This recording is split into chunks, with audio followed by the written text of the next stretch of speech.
Good morning friends, मैं संतोष कुमार शर्मा कक्षा 9 CBSE और आईसीएसई बोर्ड के लिए ग्राफ से रिलेटेड कुछ क्वेश्चंस लेकर के आए हैं। पहला क्वेश्चन हम लोग देखेंगे, right the nature of motion of a body if its displacement time graph is a straight line parallel to the time axis, B straight line inclined towards the time axis with a positive slope, C a straight line inclined towards the time axis with a negative slope, and D a curve. तो number इस ए को देखिए और question को break करना सीखिए, और ये आपको हमको बताना है कि कैसे किस क्वेश्चन में कितना लिखना है, क्या लिखना है। बहुत ज्यादा कुछ लिखना नहीं है, टू द पॉइंट आंसर लिखना अपने एग्जाम्स में सीखिए। तो यहाँ पे हमको क्या करना है भाई, हमको लिखना है नेचर ऑफ मोशन, बस एक लाइन में कि वो मोशन कैसा है, यूनिफॉर्म स्पीड है, रेस्ट में है, एक्सेलरेटेड मोशन है, सिर्फ इतनी सी बात लिखनी है। मैं समझाने के लिए ग्राफ भी वहां बनाऊंगा, लेकिन एग्जाम में जब ये क्वेश्चन है तो आपको ग्राफ नहीं बनाना है, आपको सिर्फ वन वर्ड का वो आंसर लिखना है।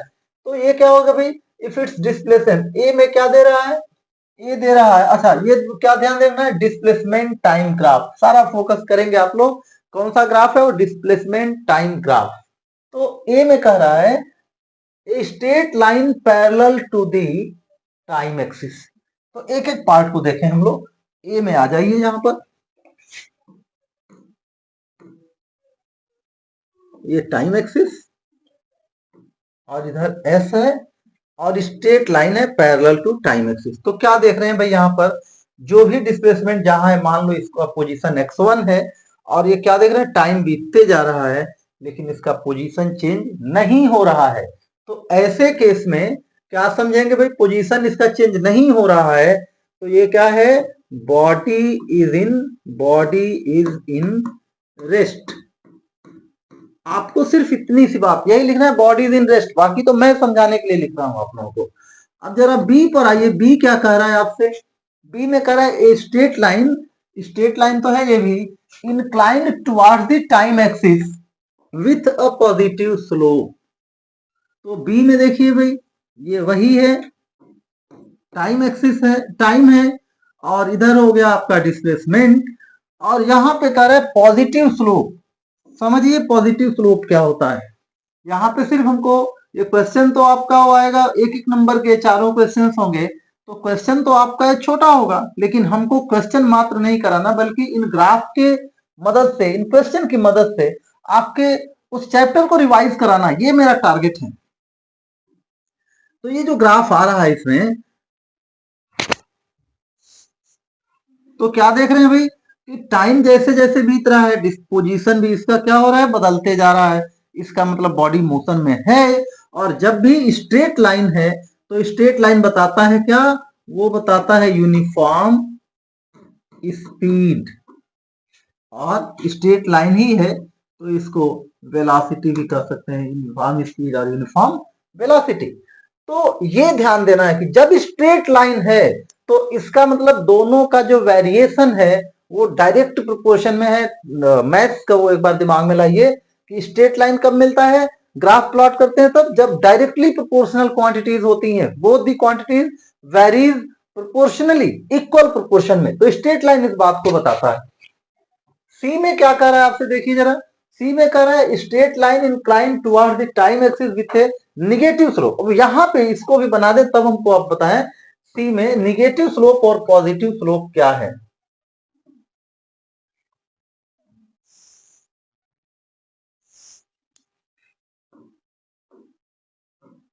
ये time axis, displacement axis S, slope मतलब क्या होता है ये यहाँ पे बताएं आप लोगों को। स्लोप मतलब होता है, स्लोप इक्वल टू होता है टेन थीटा।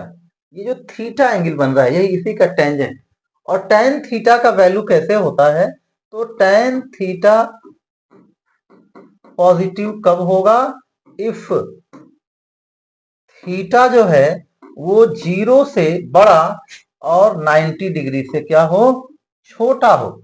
ऐसा जब होगा तो यहाँ पे थीटा का वैल्यू देखिए 0 से ज्यादा है, 90 से कम है। लेकिन यहां पर इस तरह का ग्राफ होगा, निगेटिव स्लोप आएगा, ये एंगल बनेगा यहाँ थीटा ग्रेटर देन 90 डिग्री। इसको समझिए। तो जब ऐसा आ रहा है तो क्या देख रहे हैं, डिस्प्लेसमेंट इसका क्या हो रहा है, कम हो रहा है। ठीक है, डिस्प्लेसमेंट कम हो रहा है, वापस तो आ रहा है वो। लेकिन हमको सिर्फ क्या बताना है भाई कि ये क्या दिखा रहा है इसमें, डिस्प्लेसमेंट माइनस में। जैसे यहाँ ये पोजीशन यदि इसका x1 है तो ये हो गया, ये मान लीजिए x1 है, यहाँ पे आया तो इसका पोजीशन क्या हो गया, x2। तो आप जो डिस्प्लेसमेंट निकालेंगे x2 माइनस x1 वो निगेटिव होगा, और तब उस केस में जो इसकी वेलोसिटी होगी वो भी क्या हो जाएगी, क्योंकि इसका ये यूनिफॉर्म स्पीड तो ये भी है, लेकिन ये निगेटिव डायरेक्शन की तरफ आ रहा है। तो ये यूनिफॉर्म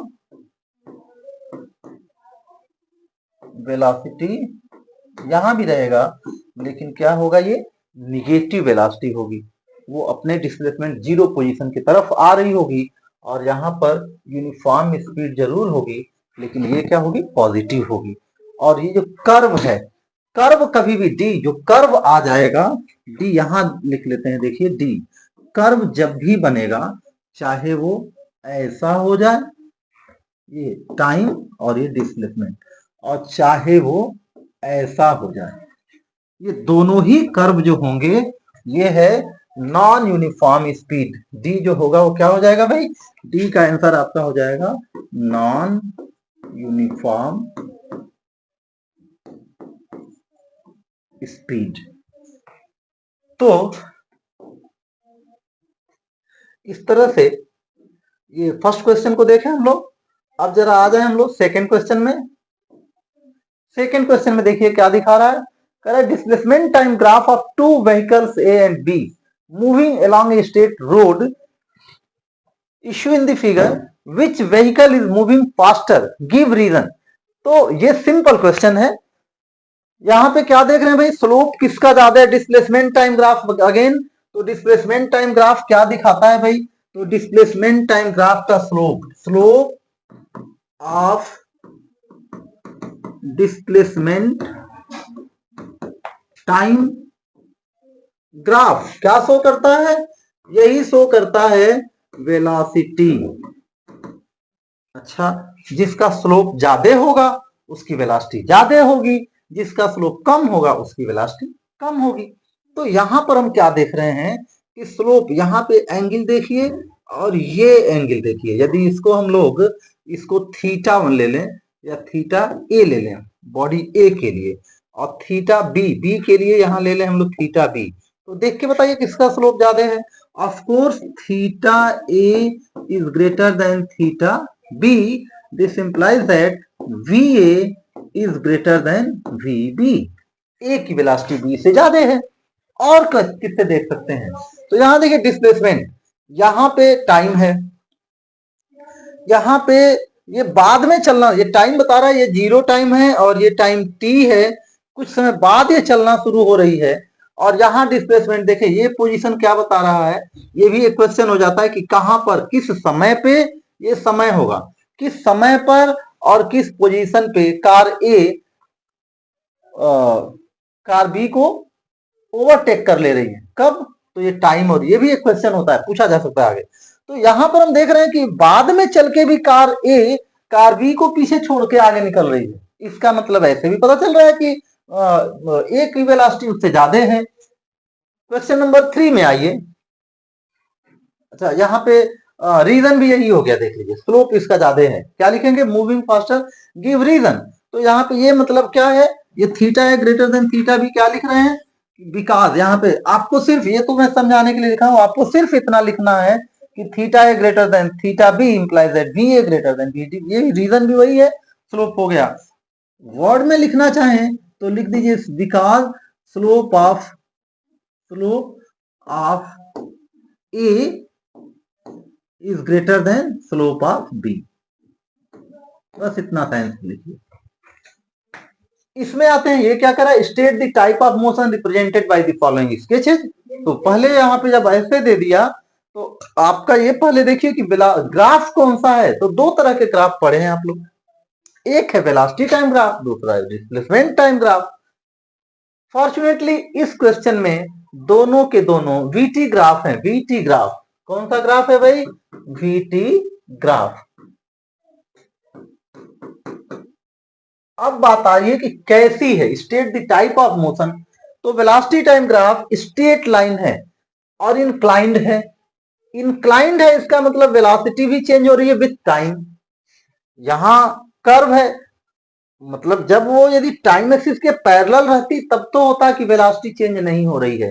स्ट्रेट लाइन जरूर है but inclined with time axis. जब वो टाइम एक्सिस के साथ कुछ एंगल बनेगा तो इसका मतलब इसमें एक्सिलरेशन है। वेलोसिटी, वेरिंग वेलोसिटी, पहले क्या समझे इसमें हम लोग? ये वेरिंग वेलोसिटी है, इसकी वेलोसिटी वेरी हो रही है और यहां भी वेरिंग वेलोसिटी है। वेलोसिटी तो यहां भी वेरी कर रही है, लेकिन वेरिंग वेलोसिटी मतलब एक्सिलरेशन। तो इसमें एक्सिलरेटेड मोशन है, एक्सिलरेशन तो है इसमें। कैसा एक्सिलरेशन है भाई? यहां भी एक्सिलरेशन है, लेकिन इसका जो एक्सिलरेशन है और इसका एक्सिलरेशन है, अंतर है। इसका एक्सिलरेशन जब स्ट्रेट लाइन आएगा इसका मतलब वो क्या है? यूनिफॉर्म है। क्या है भाई? यूनिफॉर्म। और जब ये कर्व आएगा तो कर्व का मतलब ही है नॉन नॉन यूनिफॉर्म। कर्व का मतलब हो जाएगा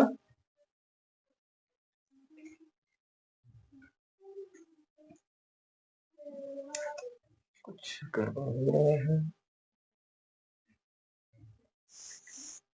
कर्व का मतलब है नॉन यूनिफॉर्म। तो ये नॉन यूनिफॉर्म एक्सेलरेशन और ये वाला यूनिफॉर्म एक्सेलरेशन। आगे चलते हैं हम लोग अगले पार्ट में इसके।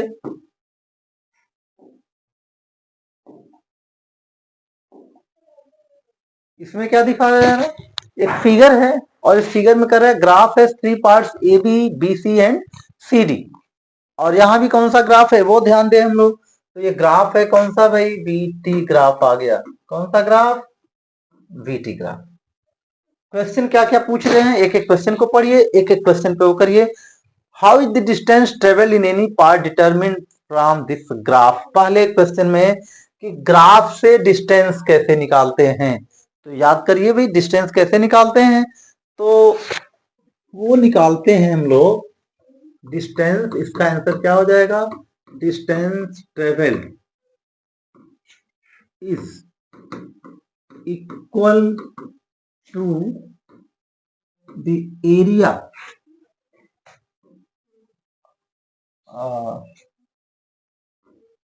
Under VT graph between given time interval. उस टाइम इंटरवल में फॉर एग्जांपल हम लोगों को यहां से यहां तक का वो चाहिए तो ये एरिया निकाल लेंगे। यहां से यहां तक का डिस्प्लेसमेंट चाहिए तो ये रेक्टेंगल का एरिया निकाल लेंगे। यहां से यहां तक का चाहिए तो फिर इस ट्रायंगल का एरिया निकाल लेंगे। तो इस क्वेश्चन का मात्र यही आंसर लिखना है। How is the distance travelled by in any part determine from this graph. तो डिस्टेंस के लिए फॉर्मूला ये, तो distance travelled is equal to the area under BT graph between given time interval. Part B के answer को देखिए क्या कर रहा है पार्ट बी में। Compare the distances travel in part B C and with the distance travel in part A B. तो इसमें क्या हो जाएगा भाई? Distance travel by distance travelled in part A B, in part A B equal to area triangle. इसका नाम कुछ यहां दे दें हम लोग, ये बी सी डी, यहाँ ई दे दीजिए, यहाँ एफ दे दीजिए, जब जरूरत पड़ेगा यूज कर लेंगे। तो distance of triangle A B E this equal to कितना हो गया भाई? हाफ इंटू डिस्टेंस उसका A into BE, this equal to half into A कितना हो रहा है भाई? टी हो रहा है। और ये कितना हो रहा है? बी कितना हो रहा है? वी हो रहा है। तो ये हो गया हाफ वी टी बाई 2। और डिस्टेंस कहां पे, बी टू सी के बीच। ये क्या हो गया भाई, एरिया क्या बन रहा है यहाँ पर, यहाँ रेक्टेंगल बन रहा है, कौन सा, B C F E, B C F E, this equal to सीधे सीधे ये कितना है भाई, 2t माइनस टी है, और ये v है, मतलब ये vt है। तो क्या देख रहे हैं भाई, ये डिस्टेंस का रेशियो क्या दिख रहा है कि distance BC is to distance AB equal to 2/1, 2:1 का रेशियो इसमें हो रहा है। इसके बाद अगले पार्ट पे वो इसमें देखें, सी क्या कर रहा है, which part of graph show motion with uniform velocity, acceleration, retardation, very good. Velocity time graph, फिर आइए तो वीटी ग्राफ में जहां स्लोप मिलेगा वहां एक्सेलरेशन है, जहां वीटी ग्राफ स्ट्रेट लाइन होगी but parallel to time axis, मतलब उसका वेलोसिटी नहीं चेंज हो रहा होगा, वहां यूनिफॉर्म हो जाएगा। तो फिर देखते हैं हम लोग क्या है कि यूनिफॉर्म वेलोसिटी, एक्सेलरेशन, रिटार्डेशन, तो यूनिफॉर्म वेलोसिटी कहां से हो रही है, बी टू सी। फर्स्ट में यूनिफॉर्म वेलोसिटी, सी का आंसर करें हम लोग, फर्स्ट कर रहा है uniform velocity, first uniform velocity कहां दिख रहा है भाई, straight line parallel to time axis, that is B to C. Acceleration कहां दिख रहा है, एक्सीलरेशन, वेलोसिटी बढ़ कहां रही है भाई, वो ए से बी तक, ए बी में, और वेलोसिटी घट कहां रही है, रिटार्डेशन कहां आ रहा है भाई, रिटार्डेशन कहां आ रहा है, yes, B to C to D, C D में आ रहा है रिटार्डेशन। अब देखते हैं हम प्रश्न संख्या डी को, और क्या कह रहा है, कह रहा है is magnitude of acceleration higher और lower than the retardation, give a reason. तो यहां देखिए कहां पर, इसके पहले वाले पार्ट में देखे थे कहां एक्सेलरेशन था, कहां यूनिफॉर्म मोशन था, और कहां पर रिटार्डेशन है।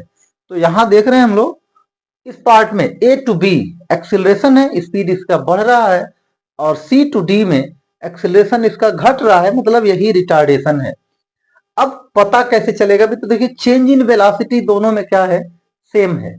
Change in velocity A to B जब आ रहा है तो इसकी वेलोसिटी में चेंज हो रहा है v, 0 टू v, और यहां जब c टू d आ रहा है तो change in velocity v to 0, sign का डिफरेंस है, लेकिन यहां बात चल रही है मैग्नीट्यूड की, तो चेंज इन वेलोसिटी सेम है। अब क्या करना है, सिर्फ ऐसे देख के बताना है आपको कि कौन एक्सेलरेशन हायर है और लोअर देन द रिटार्डेशन। यहाँ पे ये गिव रीजन, ये रीजन देना, यहां पर समझ लीजिए कि आपको सिर्फ यदि यही पूछे तो आपको न्यूमेरिकली इसका वैल्यू नहीं निकालना है, ग्राफ को देख के क्वालिटेटिवली बताना है कि ये कौन सा ऑप्शन इसके लिए सही है। तो यहां पर एक्सेलरेशन में टाइम कम लग रहा है, दो फैक्टर्स होते हैं भाई एक्सेलरेशन में, एक होता है एक्सेलरेशन ए इक्वल टू क्या हो जाएगा, ये होता है v minus U by T.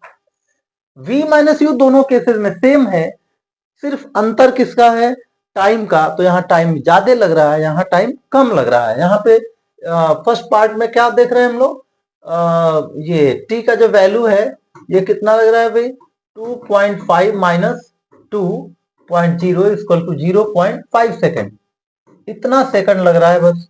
और दूसरे वाले में जब रिटार्डेशन का केस देख रहे हैं तो उसमें क्या देख रहे हैं हम लोग, रिटार्डेशन में देख रहे हैं कि जो टाइम है ये लग रहा है टी, अच्छा ये टी है दोनों जगह, इतना टी और इतना टी, तो ये इतना टी है, और ये है टी माइनस 0 मीन्स टी, तो यहां पर समय ज्यादा लग रहा है, इसका मतलब retardation is higher than acceleration। Reason क्या है भाई इसका, आपको बाकी तो चीजें मैं ये एनालिसिस के लिए बताया, आपको समझने के लिए, आपको एग्जाम के क्वेश्चन में सिर्फ इतना रीजन क्या है, because in both the cases, in both the cases change in velocity is same, change in velocity is same, but time is greater during acceleration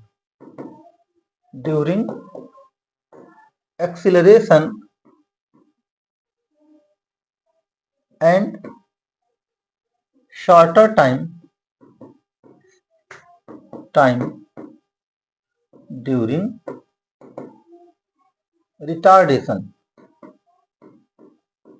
तो मेरी कोशिश ये है कि आप लोग ये समझिए कि किस आंसर में क्या लिखना है। आगे चलते हैं दूसरे पार्ट में। देखिए, यदि आप ऐसे पूछे आपसे कि compare the magnitude of acceleration and retardation, यहां पे आंकिक प्रश्न की बात आएगी। तो इसके बाद देखते हैं दूसरे पार्ट को। इसमें दूसरा पार्ट कह रहा है कि compare the magnitude of acceleration and retardation. तो acceleration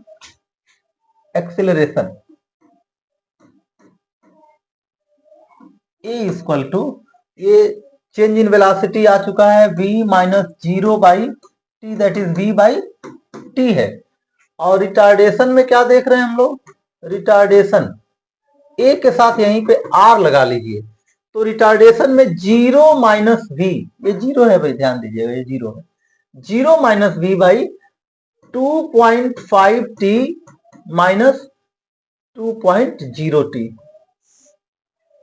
2.0 T, this equal to v by 0.5 T minus v by this. Minus का हालांकि यहाँ पे हमको कोई काम नहीं है, तो ये हो जाएगा 2v बाई टी। कैसे भाई? ये 0.5 मतलब हाफ, आधे से डिवाइड करेंगे तो 2 बच जाएगा। तो यहाँ क्या यदि कंपेयर करें हम लोग तो a किसको? Magnitude of acceleration and this, तो a by A R, retardation को जब वो कर रहे हैं हम लोग, तो रिटार्डेशन तेजी से आ रहा है, दैट इज 1/2। ये इसका आंसर है। चलते हैं हम लोग अगले प्रश्न पे। वहां देख रहे हैं अगला क्वेश्चन क्या कर रहा है। यहां क्वेश्चन नंबर 5 में, shows the displacement time graph of 4 bodies A, B, C, D. In each case, state what information do you get about the acceleration, 0, positive or negative। जैसा कि आप जानते हैं, एक्सेलरेशन, डिस्प्लेसमेंट, वेलोसिटी, ये तीनों vector quantities हैं। और जब ये वेक्टर क्वांटिटीज हैं तो तीनों की इक्वालिटी होती है कि 0, पॉजिटिव और निगेटिव भी होती हैं। अब बात करते हैं कि जीरो एक्सेलरेशन कब आएगा। ध्यान देना होगा कि क्या है एक्सेलरेशन के बारे में इंफॉर्मेशन। किसके बारे में भाई? Acceleration about, information about the acceleration. ये बस हमको इस पे फोकस करना है, अदरवाइज मिस्टेक हो सकता है। तो यहाँ पे क्या लिखेंगे आप लोग? यहाँ क्या किसका ग्राफ है भाई? एसटी ग्राफ है। एसटी ग्राफ से आपको डिस्प्लेसमेंट मिलेगा क्या? हरगिज नहीं मिलेगा। फिर हमको एक्सेलरेशन के बारे में इंफॉर्मेशन कैसे मिलेगी? तो एक्सेलरेशन होता क्या है भाई? याद करिए, रिकॉल कीजिए एक बार, क्या होता है एक्सेलरेशन? तो एक्सेलरेशन होता है rate of change of velocity. तो वेलोसिटी की तरफ यदि हम बढ़े तो इसके बारे में कुछ इंफॉर्मेशन गैदर कर सकते हैं। यहां पर देख रहे हैं S T, that is S T graph. S T graph के स्लोप से क्या मिलता है भाई? वेलोसिटी। तो इसकी वेलोसिटी क्या है? इसकी वेलोसिटी है, वेलोसिटी इज यूनिफॉर्म।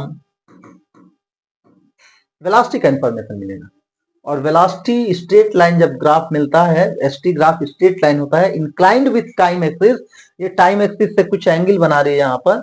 जब ऐसा होता है और स्ट्रेट लाइन है तो क्या होता है? इसका मतलब वेलोसिटी यूनिफॉर्म है, और यूनिफॉर्म वेलोसिटी है तो एक्सेलरेशन क्या होगा भाई? Acceleration A equal to 0, no acceleration at all. अब यहां पर आते हैं, यहां देखते हैं भाई, ये भी यहाँ पे 4 bodies A B C D. अच्छा, ये ए हो गई, ये बी हो गई, ये सी हो गई, डी हो गई, ठीक है। तो यहां पर, यहां भी वही चीज दिख रहा है, वेलोसिटी टाइम ग्राफ यहां भी है, लेकिन नीचे की तरफ आ रहा है, इधर की तरफ आ रहा है। टाइम के साथ क्या हो रहा है, उसका डिस्प्लेसमेंट घट रहा है। तो स्ट्रेट लाइन यहां भी है, वो बस डायरेक्शन के लिए है। तो हमको वेलोसिटी में सिर्फ ये चाहिए कि यहां भी वेलोसिटी क्या है भाई, वेलोसिटी इज यूनिफॉर्म, ये इंफॉर्मेशन हमको इससे मिल रहा है। और वेलोसिटी यूनिफॉर्म मतलब एक्सीलरेशन इक्वल टू 0। अब बात यहां पर दो की देते हैं, याद कीजिए एसटी ग्राफ ऐसा कब आता है भाई, कर्व कब मिलता है, तो याद करना होगा। इसके पहले क्वेश्चन में बताया भी होऊंगा मैं आपको कि जब इस तरह का कर्व मिलता है तो सीधी सी बात है कि एक्सीलरेशन तो इसमें है। अब डिस्टेंस बढ़ते जा रहा है तो एक्सेलरेशन का क्या है भाई, इसमें जब इधर की तरफ रहेगा ग्राफ तो एक्सेलरेशन पॉजिटिव। कैसा एक्सेलरेशन, पॉजिटिव एक्सेलरेशन। और क्वेश्चन में मात्र इतना ही लिखना है आपको, पॉजिटिव एक्सेलरेशन। और सी में क्या देख रहे हैं, ये ग्राफ ऐसे है, जब ऐसे रहता है तो इसका जो एक्सेलरेशन होता है ये होता है निगेटिव एक्सीलरेशन। मैं बार बार बताता हूं स्टूडेंट्स को अपने कि न्यूमेरिकल प्रॉब्लम सिर्फ इसके लिए नहीं कि कितने मार्क्स के आएंगे, वो तो रेशियो 80-20 का होता है, 80 मार्क्स की थ्योरी और 20 मार्क्स का न्यूमेरिकल। लेकिन ये न्यूमेरिकल प्रॉब्लम्स ही हैं, ग्राफिकल क्वेश्चंस ही हैं जो आपके कंसेप्ट को क्लियर करेंगे अल्टीमेटली कि what are these displacement, velocity, acceleration, what is relation between them. तो ये सारी चीजें जानने के लिए, कंसेप्ट अपना बिल्डअप करने के लिए न्यूमेरिकल प्रॉब्लम्स को ज्यादा से ज्यादा करिए। फिजिक्स विदाउट न्यूमेरिकल आप इमेजिन ही नहीं कर सकते हैं, हायर क्लासेस में इसकी और भी ज्यादा जरूरत पड़ेगी। अगले क्वेश्चन पे आते हैं हम लोग। फिफ्थ क्वेश्चन वो था, ये 6 नंबर क्वेश्चन। यहां देख लीजिए इसमें क्या क्या निकालना है भाई, इसमें निकालना है find acceleration in part A B B C and C D. तो ये ग्राफ कौन सा है, सबसे पहले हमको ग्राफ आए तो हमको सबसे पहले यही देखना है कि ग्राफ कौन सा ग्राफ है। तो इधर टाइम तो रहेगा, टाइम के साथ डिस्प्लेसमेंट है या वेलोसिटी है, of course this is VT graph है। अब कह रहा है acceleration in part A B, VT graph से एक्सेलरेशन कैसे निकालते हैं। तो अपने आप में क्वेश्चन है ये कि कैसे निकालते हैं, how do we determine acceleration from VT graph. तो वीटी ग्राफ से एक्सेलरेशन डिटरमिन करने के लिए उसके स्लोप का इस्तेमाल करते हैं। और वैसे भाई change in velocity by time taken, तो ए टू बी में जब जा रहे हैं तो कितना वेलोसिटी में चेंज हुआ, 0 to 30, और टाइम कितना लगा, 0 to 4, मतलब 4 सेकेंड आ गया। ऐसे भी निकाल सकते हैं और स्लोप के मतलब से भी निकाल सकते हैं।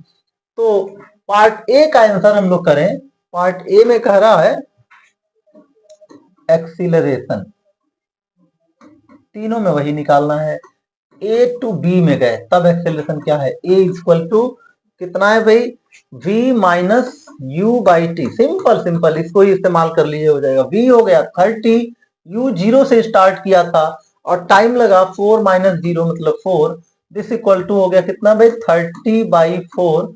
और यूनिट क्या देख रहे हैं भाई, मीटर पर सेकंड है, और यहां पर एक बार और सेकंड से डिवाइड होगा तो यूनिट आ जाएगा मीटर पर सेकंड स्क्वायर।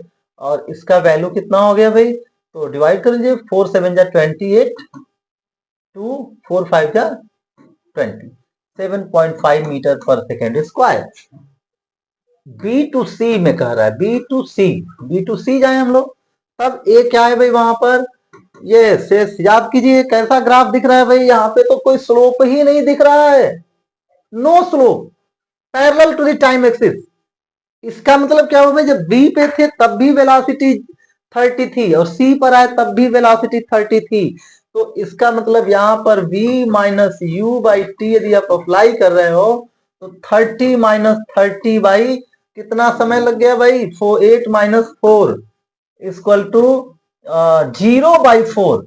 ये कुछ भी मतलब इसका नहीं था, ये तो मैं ऐसे आपको समझाने के लिए किया कि भाई देखिए वही आएगा। यहां बस ये देख लीजिए टाइम एक्सिस के पैरेलल है, तो यहाँ पे without calculation you could write here a equal to 0, no acceleration, no acceleration, इसमें कोई एक्सिलरेशन नहीं है। अब आते हैं C to D, C to D, ये क्या कह रहा है, तो यहां पर फिर से वही चीज, a equal to V minus U by T. कितना हो गया भाई, v यहां v क्या हो गया, यस 0, 0 माइनस क्या है भाई 30, u 30, divided by T, time कितना लगा, बहुत जल्दी पहुंच गया यहाँ पर 10 - 8, 2 ही सेकंड में आ गया, -30/2। अब एक चीज और गड़बड़ भाई, माइनस क्या आ रहा है भाई, यहाँ कौन बताएगा, अंश बताएगा, कैसे आएगा भाई, -30, माइनस क्या कर रहे हैं यहाँ पर, -15 मीटर पर सेकंड स्क्वायर, क्या कर रहे हैं जल्दी बताओ। यस भाई, ये कम कर दिया स्पीड, इसका रिटार्डेशन है, ये रिटार्डेशन। तो ये हुआ इसका क्वेश्चन नंबर 6 हो गया। अच्छा, 6 का भी ए हुआ, 6 का ए हुआ। बी में क्या कर रहा है, displacement in each part A B B C C D and क्या छूट गया कुछ, A B B C and, अच्छा ये एंड यहाँ के लिए सी, टोटल डिस्प्लेसमेंट। तो displacement in each part, A B में डिस्प्लेसमेंट क्या है भाई, तो याद करिए डिस्प्लेसमेंट होता क्या है, यस याद करिए, displacement is equal to B part में, यहां से करें ताकि ज्यादा स्पेस मिल जाएगा। डिस्प्लेसमेंट क्वेश्चन होता है, कैसे डिटरमिन करते हैं, how do we determine displacement, by VT graph. तो डिस्प्लेसमेंट इज इक्वल टू कितना होता है, area under VT graph and time axis between given, between नहीं, इन करिए, इन given time interval, in given time interval। तो A to B कहाँ है, हम लोग A to B डिस्प्लेसमेंट चाहिए। तो S is equal to area triangle, नाम दे दिए कुछ यहाँ पर B, यहाँ पर C, D, इसका नाम दे दीजिए E, इसका नाम दे दीजिए F। तो ये कितना हो गया भाई, ये हो गया area triangle ABE this equal to half, A कितना है भाई, A into B, half A कितना है भाई, ए 4 दिख रहा है। और एक चीज और, मीटर पर सेकंड और सेकंड है, यूनिट का कोई इश्यू नहीं है। बी कितना है, बी 30 है, तो ये हो गया 60 मीटर। अब बी टू सी में जाइए, तो ये क्या हो जाएगा भाई, यहां पर एस क्या हो जाएगा, area of rectangle BCFE this equal to, BC कितना है 8 - 4 4, ये कितना है भाई, BC कितना है 4 है, ये 4, तो 4 × 30 120 मीटर। C to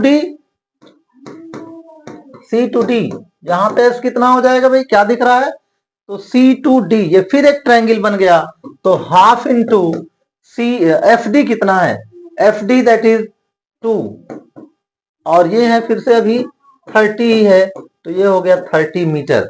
और टोटल डिस्प्लेसमेंट, तो टोटल डिस्प्लेसमेंट चाहे इसको सम करके निकाल लीजिए या पूरे ट्रेपेजियम का एरिया निकाल लीजिए, दोनों तरफ से, तो टोटल डिस्टेंस जो हो रहा है आपका, टोटल डिस्टेंस सी के लिए, क्योंकि ये तीनों डिस्टेंस पॉजिटिव ही है, निगेटिव रहता यदि ग्राफ के नीचे आया रहता तो नीचे वाले एरिया को माइनस करना पड़ता हमको यहाँ पर। तो यहाँ पर ये तीनों पॉजिटिव है, तो आपके पास दो ऑप्शन है, या तो ये तीनों डिस्प्लेसमेंट को सम अप कर लीजिए या ट्रेपेजियम के एरिया को निकाल लीजिए, बात वही होगी। तो टोटल डिस्प्लेसमेंट और distance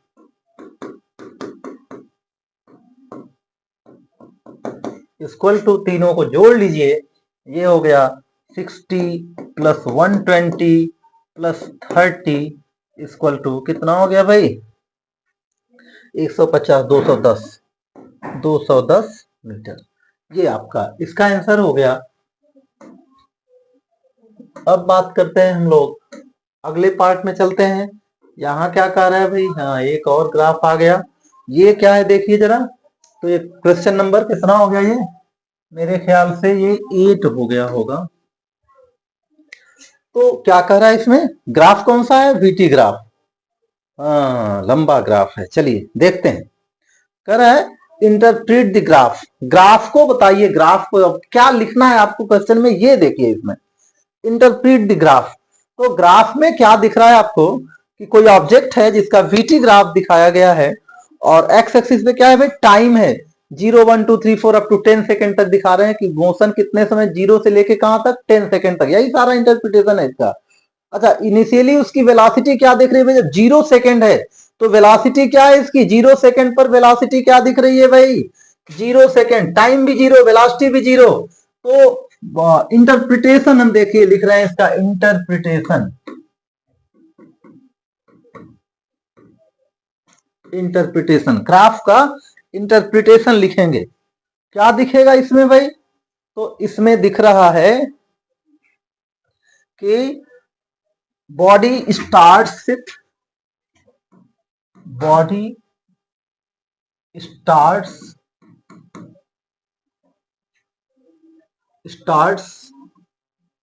from zero velocity, starting velocity इसकी 0 हो गई, up to 3 seconds there is an acceleration 3 to 4 up to 3 to 4 3 to sorry 5 4 नहीं 5 3 to 5 second it is moving with uniform speed, कितना है भाई, कितना तक पहुंच गई, 30 metre per second. Again after 5 second there is an acceleration up to, कितना तक का एक्सेलरेशन है भाई इसमें, एक्सेलरेशन कितना तक का, कब तक है, अप टू 7 सेकंड, 7 सेकंड तक। तो फिर से क्या आ गया इसमें भाई, एक्सीलरेशन आ गया। And from 7 second it starts to retard and finally comes into rest। ये है ग्राफ का इंटरप्रिटेशन कि बॉडी कैसे कैसे कैसे कैसे मूव कर रही है। और बी में क्या कर रहा है, कर रहा है state the time interval during which the body is moving with uniform velocity. तो ऑलरेडी इसमें कहा जा चुका है कि इसकी ये वेलोसिटी इतनी है। और क्या ऐड ऑन कर सकते हैं, ऐड ऑन करना हो तो आप लिख सकते हैं कि ओ से ए तक या 0 सेकंड से 3 सेकंड तक, 0 से 3 सेकंड तक कितना एक्सेलरेशन है, फिर बी टू सी कितना एक्सेलरेशन है, ये सारी बातें इसमें हम लोग कर सकते हैं। तो यहीं पर निकाल लीजिए एक्सेलरेशन, एक्सेलरेशन यदि निकालना है, acceleration from O to A, तो कितना हो रहा है भाई एक्सेलरेशन, A इक्वल टू कितनी चेंज इन वेलोसिटी आ गई इसकी, 30 आ गई, और कितना समय लग गया इसको, 3 सेकेंड आ गया, मतलब 10 मीटर पर सेकेंड स्क्वायर का एक्सेलरेशन O टू A में है, AB में 0 एक्सेलरेशन है। B टू C की बात करें, B टू C, तो B टू C में कितना चेंज इन वेलोसिटी आ गया, A equal to 40 minus 30, change in velocity 10 आ गया, और टाइम कितना लगा, 5 to 7 दैट इज 2 सेकेंड लगा, तो ये हो गया 5 मीटर पर सेकेंड। वैसे भी और क्या देख रहे हैं, यहां पे स्लोप देखिए जरा, और यहां पर स्लोप देखिए, कहां पर स्लोप कम है, ऑफ कोर्स यहां पे स्लोप कम है, तो जहां स्लोप कम है वीटी ग्राफ का वहां एक्सेलरेशन कम है। ये सारी बातें दिमाग में चलते रहनी चाहिए। और सी टू डी रिटार्डेशन क्या हम देख रहे हैं, रिटार्डेशन कहां से कहां तक भाई, सी टू डी। तो चेंज इन वेलोसिटी कितना आ रहा है भाई, ए आर एक्सेलरेशन रिटार्डेशन के लिए। तो चेंज इन वेलोसिटी आया 0 माइनस 40 और टाइम कितना लगा 10 minus 7, that is 40/7 minus 40/7 that is minus 5.7 metre per second square. तो इसकी स्ट्रिपनेस इसके और इसके बीच में है, इसलिए वो वैल्यू दोनों के बीच में। ओ कुछ सॉरी 7 6 जा 42 ना, सॉरी 7 6 जा ठीक तो था, 7 5 35 माइनस 5.7 ठीक ओके। आते हैं अब हम लोग कुछ और क्वेश्चन देखते हैं, कुछ आंकिक प्रश्न देखते हैं।